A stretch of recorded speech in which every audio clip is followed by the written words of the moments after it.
যে এই পিকনিকটা আমরা যখন করতে যাইতেছি আমার একার মান সম্মান না, সবাই মান সম্মানের ব্যাপারে যাবে। এই জন্য এটাকে এমনভাবে সিরিয়াসলি নিতে হবে যে যে তার দায়িত্ব নিবে আল্লাহর হস্তে সে যেন সেই দায়িত্বটা সম্পূর্ণরূপে পালন করে এবং সেভাবে পালন করে। আর যদি না পারে সে আগে বলে দিবে যে আমার দ্বারা হবে না, আমরা সেকেন্ড পার্সন ইয়ে করবো, সিলেক্ট করবো।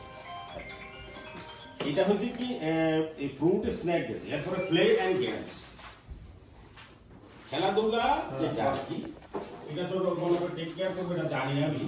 তারপরে হু টেক কেয়ার, এটা কে কে কে এটা দেখবে কোন কোন ধরনের খেলা হবে সেগুলোও নির্ধারণ করানো হবে। আচ্ছা, কোন কোন ধরনের খেলাগুলি হবে।